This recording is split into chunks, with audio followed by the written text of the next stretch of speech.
Yes, sir, baby, on the Radar Radio. Yo, special guest in the building. Sparrow's in the building with me. What's good, what's good, what's good? We were just kind of like talking about like how to properly pronounce your name. Because like the Puerto Rican in me really wants to be like Esparo. Esparo. But it's a Sparrow. Sparrow. However you want to say it, man. Sparrow. Like you say, the eye on the sparrow. Exactly. How often do people get it wrong? Or how often do people like say like They how I be saying, said they be saying Esparo, they be saying Esparo. Esparrow's kind of crazy because there's no space in They be ODing on the E. That's just really what it is, but Esparo, man. Let's keep it simple. Where does your name come from? I'm named after a Grenadian artist, the Mighty Sparrow. Oh, dope. Okay. Yeah. My dad's Haitian, so that was like his father's favorite musician. So he named my dad that, and then my dad just being full of himself, he named me that. So, but I took the name and ran with it. So it's like fuck it. So you're the second.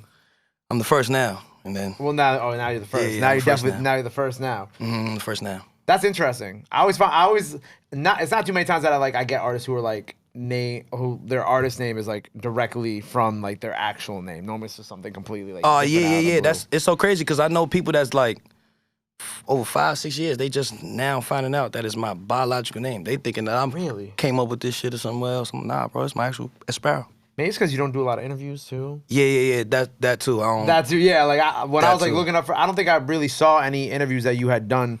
At least recently. I mean, obviously you went to go see Nyla. I saw you at Power the other day. Shout out my sis Nyla. Oh yeah, shout out Nyla. That's the homie. That's the homie. So I saw obviously, but I wasn't in the room for that one either. So this is kind of like completely fresh. Yeah, I haven't really new. seen any other interviews I haven't of you. done really none. You know I did one over Zoom over the pandemic. I did see the Zoom. I did actually peep that. Yeah, on YouTube. Yeah, but I had like short hair. I haven't really done an interview since I had hair for real. Since you actually like grew out your hair and shit like that. Yeah, because I started growing it on 2020 May. So it's about to be a year, damn near. This month. Yeah, it's about to be a year this month. So, yeah. Well, no, 2 years. About to be 2 years. 2 years, yeah. So, yeah. What was the pandemic like for you? Were you like making music during that time? Were you staying busy? Like, hell yeah, that was the time that like opened it up for me, for real, because I ain't gonna lie, I was working. Like right before the pandemic started, I was selling cars. So crazy. Really? On the low. Like no one even ever noticed this, but I was selling luxury cars in Great Neck. Then that shit had stripped me away from work. Like, shit, ain't no more work. Ain't no more showing up to no dealership. Couldn't sell cars online. So it was like, that was the time to like, all right, what do you really want to do? You see everybody opening businesses. You see everybody kind of out there on the street standing up for something. It was everybody had time to do what they necessarily felt in their heart. Right. But that time, I took the time to go to Atlanta, be with Vaughn, be with Durk. And then that shit opened up literally everything what we here today. So you were selling cars in Great Neck, Long Island. Yeah. Give me your best car salesman pitch. Like how do you? It really ain't even just a pitch. I just really like to be myself, and that's so crazy. Like that's the easiest way to sell a car. All that pitching and lines and shit and trying to catch somebody with something, that shit don't work. What was the most expensive car you sold?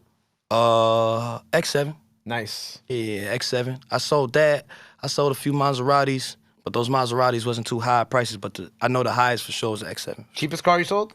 Cheapest car? Shit, Honda Accord. Honda Accord, okay. Like 2016, 2015 Honda Accord. Okay, so you had like a range of what you were selling. Oh, yeah, hell yeah. But it was for certified luxury cars, so it was just like, that's what it was. Did you ever do music while you were doing that? Or like, how did like the whole music stuff? Like, I've been doing music like growing up, and I ain't start taking serious until like 2017. Okay. Yeah, I was working at a sneaker store, like how, you know what I'm saying, like, but in order for me, like when I was working at that sneaker store, I took that in order to find someone that was like, how you say it, like, I wanted to be around rappers. I wanted to be around people that was involved in the industry. So I figured find a job where I can necessarily see those people. So yeah. And then once I came across like DJ Bands and Durk, that's when I started like understanding like, okay, you got to market yourself in a certain way. Right. You got to distribute your music. At first, I was just putting my shit on SoundCloud, trying to go crazy. Right. Well, I mean, you said 2017, so it was like during that era too, where it's just you could throw some shit up on SoundCloud. It's like how people just throw shit up on TikTok now, and then like it could go viral in a couple days. Motherfucker won't even have the song out. Yeah, that's what SoundCloud was. Like you could put like a song up on SoundCloud, and granted the algorithms were different or whatever, but like it still had the same potential to blow up and within a couple days, if anything like that. Hell yeah. But nah, like, just working at that sneaker store, I was seeing motherfuckers like Jim Jones, Joel Santana, all the people that was coming to GBs at that time. That just made me like, okay, I started kind of get it, how you got to move. You got to be around certain people. You got to kind of, your face got to be out there. Yeah. And that's necessarily elements I ain't necessarily understand until around those times. So yeah. And you know, it's interesting because like that, What you're speaking about that, and I think about like a lot of young artists who I have on the show who are in like those situations where they have like they have a lot music out, but like they just like I don't know, you could tell that they might like feel away because they're not in like certain things in the industry. You know what I'm saying? Like they got a lot of music out, they do views, but they don't understand.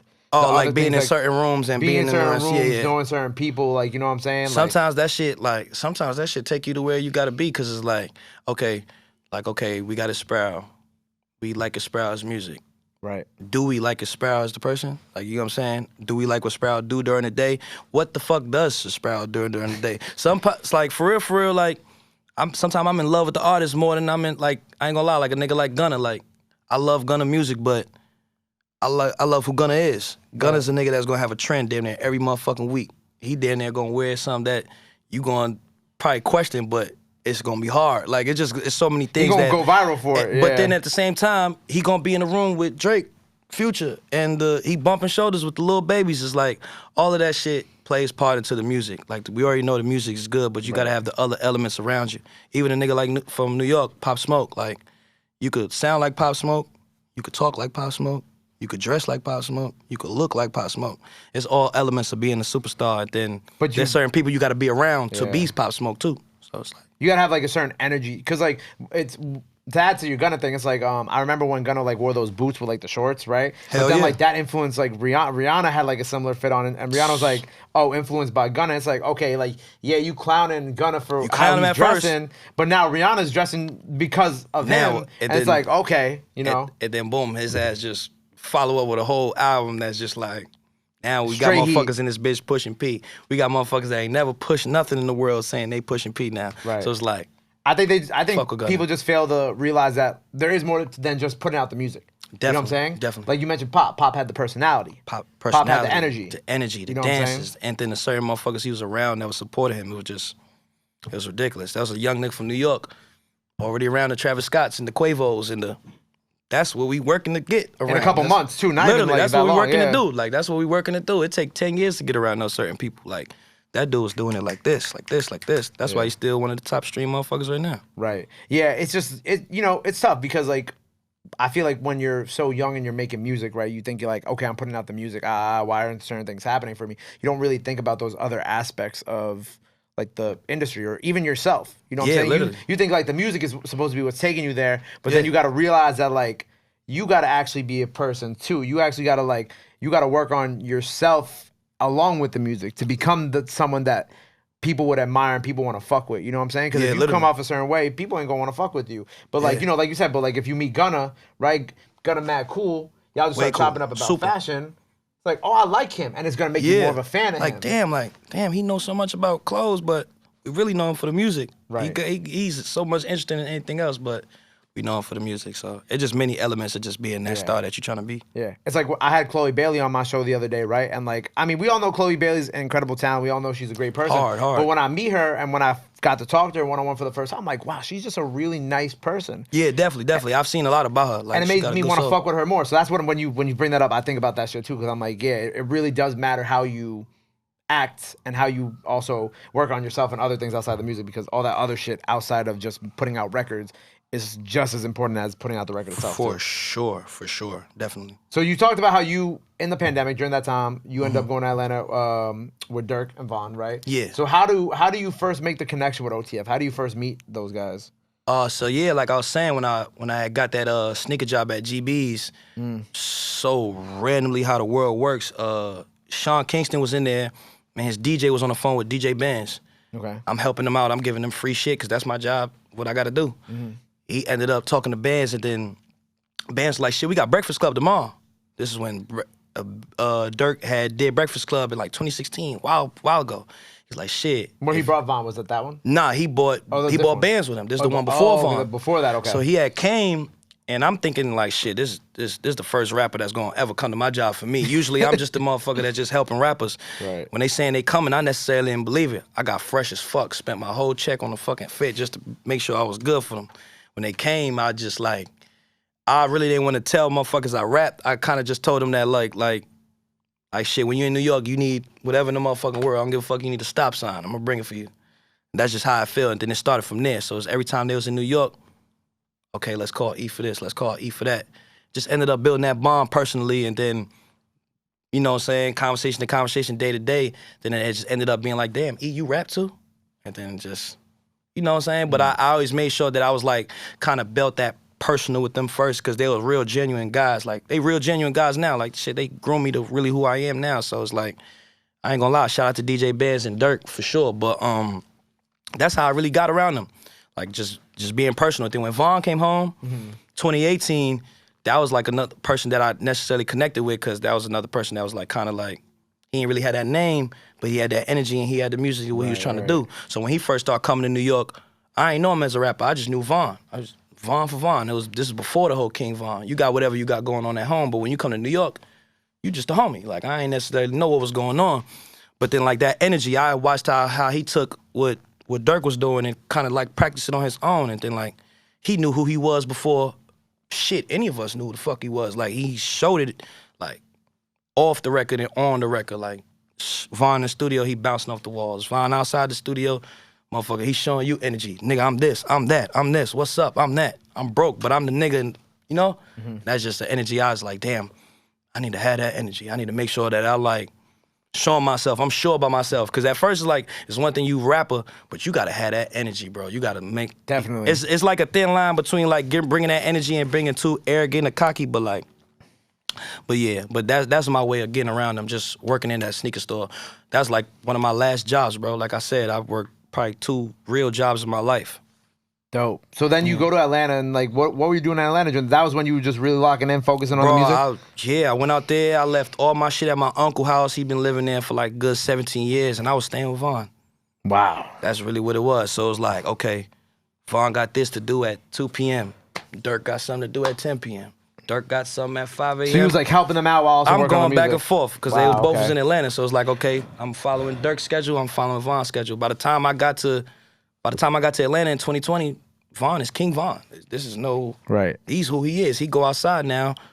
He got fans. So it's like, okay, I'm going through his schedule. I'm going through your schedule. I'm seeing what the elements is of being this rapper that I want to be. I'm watching Bro record Welcome to O Block, and I'm watching Durk record The Voice during the same time. Right. So it's like... 2 incredible albums, of course. 2 incredible albums. So it's like, damn. One day I'm in the studio for this one. The next night I'm in the studio for this one. Sometimes it's in the same fucking day. It has nothing to do, like, it really ain't gonna do nothing but just show you what it takes for this, you know what I'm saying? You gonna at least know what's right and what's wrong in the studio. You don't really wanna waste time. You don't wanna be shaking your ass and having a bunch of hoes in the studio. It's good. So when they were there, they was just locked in. Locked in, but I ain't gonna lie, sometimes we have our fun times. Like, of course, you gotta have some fun with it, you know what I'm saying? I'm not really... we not really club people, so we'll bring the strippers to the studio, you know what I'm saying? We'll bring the strippers to the studio after it's time for work, like... All right, cool, we throwing ones, woo, case may be. But after that, we get right back to work. They just showed me that element. Now I'm a studio rat. I don't really want to go nowhere but the studio. I feel like I could do everything. We could eat there, we could party there, we could gamble there, we could party there, I could record there, I could sleep. What we going to the club for? Exactly. What do you need that for? Yeah, like what we going to the club for? I'm gonna go to the club and pay for bottles. I don't drink neither, so. Why don't you drink? Just choice? Yeah, I smoke, but drinking a little too. You just had like me. one bad drinking experience and you just like turned it off? I'm just lightweight. I can't really handle it. So I could drink wine and shit like that, but like hard liquor, Henny days, Douce days, that's like young shit for me. I'm gonna keep it a buck with you. This weekend I like only like normally I'll drink like I'll drink Hennessy. I might have a beer here and there, but this weekend I only drank tequila and I felt amazing after it. Yeah, tequila it gotta be a mix though. I can't like I no, can't it's like just tequila drink and soda. You know what I'm saying? Like nothing crazy. Yeah, though. I can't just like be like shots up. Right. I'm never a part of that. But like you could put tequila with like a soda for me, and then I'll probably sip it. Probably leave the rest of the cup. It just be like the Hennessy and shit be like so sugary that when you wake up the next morning, that's why you be feeling like shit the next day. The next day is it's always the worst day for me. And shit for real, the day that I be drinking be the worst day for me. So I stopped What do you mean the day you be drinking? Oh, because you're lightweight. Yeah, by the time I get to the second cup, bro, I'm slurring my words. The blinks is getting a little too heavy. Somebody in here got to seen you when you was drunk. Somebody laughing. Y'all laughing. I ain't got my glass. I'm a little blonde, but I see y'all laughing. Nah, he know. I'll be tore the fuck up. You'll find me somewhere just laying there, phone on loud. That shit'll ring through the whole damn day. I'm unconscious. He's seen the worst. Yeah, that's my blood brother. You seen him on the worst days.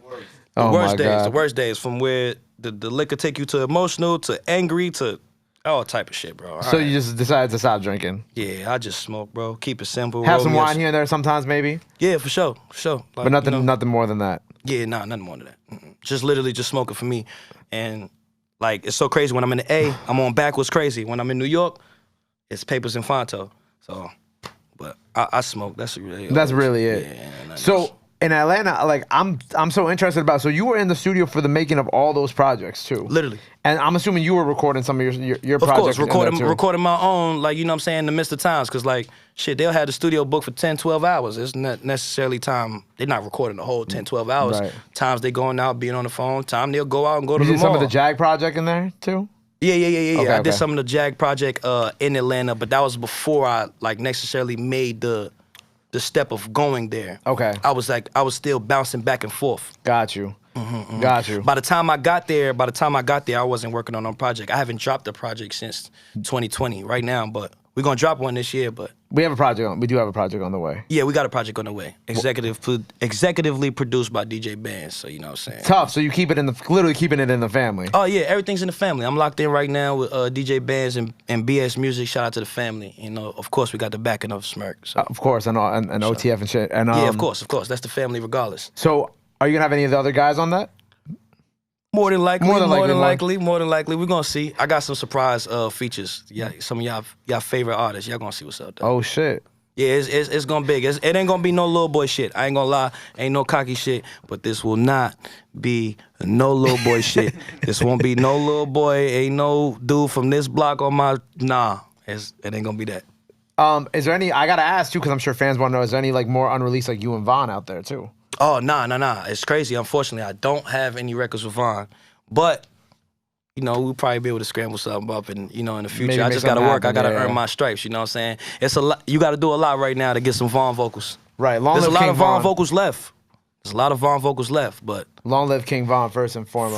For sure. I was just talking about I forgot, maybe it might have been Duty, but I forgot, I was talking about it with somebody the other day about how incredible of a storyteller he was through his music. Like his records were literally just an entire story from the beginning to end. Every time. And I thought that was so impressive because you don't really get that a lot in 2022. Yeah, now the storytelling was good, and that shit made me try to like get more into it of what I was saying instead of like talking and just on the surface, try to get more into it of the things that I was saying. Yeah. But I noticed that like he was definitely like just doing it crazy with the storytelling. There's times I jump in the booth and try to help him like with records, but like I can't even figure out the next line, my nigga, because I don't know what happened, bro. I don't know what happens. Like, I'm trying to help you with the next word that's gonna rhyme, but I don't necessarily know your story, so I'm gonna just let you tell it. But I'm at least in the booth with you. So yeah, he was definitely a crazy storyteller, but you know, rest in peace, Von, man.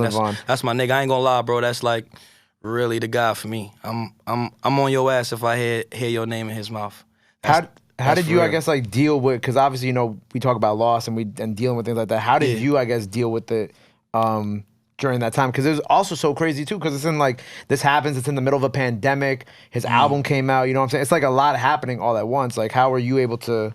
It was process it. It was different for me because like shit. You know what I'm saying? Ain't nothing to lie about. Like I'm not like a gang member or nothing like that. I'm from the streets and I come from a area where it's very cold, even when it's hot outside. But like, you know what I'm saying, I'm not used to losing people. Like, so that was something that was kind of new for me. Like the most that I lost is probably like a few friends from different situations or family members from just age. That was like kind of my first loss that I lost. That was kind of like somebody that I necessarily was just with. Like the motherfucker that I'm eating with. Right, I'm in sleeping Atlanta, next to. Atlanta, yeah. I'm waking up to. I'm shit. You know what I'm saying? When I'm on the phone with my homie from jail, you could get on the phone with him and show him love. When I'm on the phone with my friends from home and I'm showing them what I'm doing, you there to confirm and show it. So it's kind of weird. That was kind of like stripped away from me. So it made me just like, damn, like, really, like, it's, you know what I'm saying? As fast as this shit is as we can get into this lifestyle, like, you know, certain things could be taken away from us. You know what I'm saying? It just took me away from like it took me back to reality and took me away from what I was trying to get to in Atlanta. It was just like, damn, like, I'm back home now. Like, I just gotta figure it out. Like, whoa, like, you feel me? But like, we still strong. We still a motherfucking family and it's still here. Ain't no time to cry. We gotta do what we gotta do. But still, I ain't gonna lie, that was a new experience for me. It was just like, damn. But I got through it. I came home, you know what I'm saying, dealt with it with my family, like the people that I love, you feel me? Like, they was there supporting me, like, damn, well, shit, he wouldn't want you here crying. He would want you here to be, you know what I'm saying, go out working. So that's just really what it is. I'm just doing it for him. Long live Von, man. Yeah, that's really what it's about. You know what I think is really cool? We were talking about, so I have Kalen for here tomorrow, right? And I know he's not your only West Coast connection. You got some connections with the One Take guys and shit like that too. Shout out One Take Jay and Kalen for real. That's my boys. Like one of my best friends, Brady from Long Beach. He really helped me like connect with the guys on the West Coast because I used to live out there. It's crazy. You lived in the West Coast? Yeah, I went to high school at Long Beach Poly. So that's where I graduated high school from. So that's why it's like, you from New York, but you moved to Maryland, moved to California. Like I kind of moved all over, like from middle school to high school, but then came back to New York after high school. So it's like, that's what that was. But Kalen is so crazy.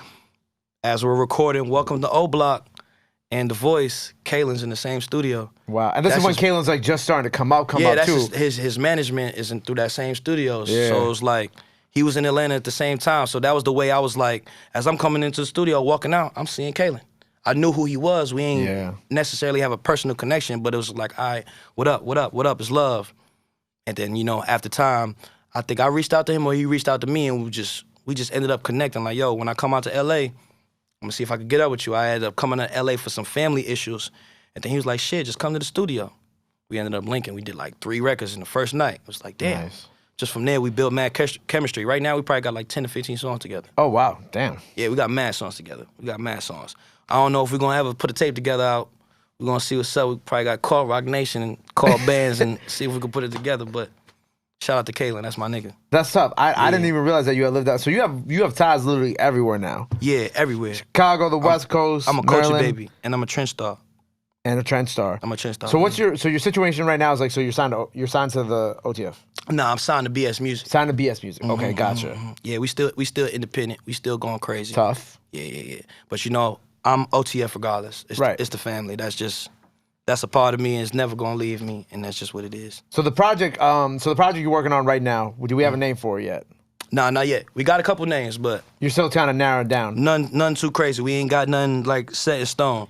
I think bands got it set in stone, and I don't really necessarily want to spoil it. I'd rather him do it. Okay, so got you. I kind of just I'm going with the flow. I'm letting him lead in certain ways. Well, like you said, it's been a couple years since you put out your last project. How are things going with this project? Like in terms of like elevation and different things that you're doing from the last one. Like how do you want people to take in this project and kind of see what you've been working on these past couple of years? Or how do you feel like they'll take it? I want them really to see the growth. Like I got a whiteboard. I put on like little words and shit that I want to show. Like I want to show growth. I want to show like the pain. I want to show the happiness. Like even the production wise, like shout out to Meech Magic and Smash Certified. That's like most of the guys that you really gonna hear on the production tip. But like I ain't try to be too different on the beats, but I try to make the beats me. Like, you know what I'm saying? Like, I just try to separate myself from everything else that we hearing right now. And that's probably why it's taking so long for us to finish it. Like, I ain't trying to be too perfect. Ain't nobody perfect. But I want to make sure when you hearing this, it's like, okay, this is Esparo. This is Esparo that we've been waiting for. This whole story from selling shoes to doing whatever you're doing, from doing whatever you was doing on the streets to linking with these guys right now. That's all about to be meshed into this tape. I really want to give my heart to this tape. I ain't gonna lie. We got 100 songs. We got 140 songs recorded since I signed. And that was in December. I signed in December on my birthday, December 11th. So I got 140 songs recorded. So you gotta narrow it down somehow. We gotta narrow it down to like a good 13, 15. We gonna figure it out though. Right. Yeah, we gonna figure it out. And we gonna just make sure we got more music for the future. Yeah, when we gonna drop some new music, what's kind of happening right now? I mean, obviously in a the few album's days, way. I really just came to New York to just get that vibe. Like I really wanted to, you know what I'm saying, do a few interviews and do the show. Obviously, I'm gonna knock out a show with Kalen tomorrow. Yes. Just you know what I'm saying, you gotta come home and get that refresh. Right. Be in the studio, be home with mom real fast. Probably about 2-3 weeks and then go back to the A and lock in and do what I gotta do. But I'm gonna shoot some videos out here too. Tough, yeah. I peeped. I saw like Shawnee Bin Laden follows you, Rowdy Rebel, and I was like, oh.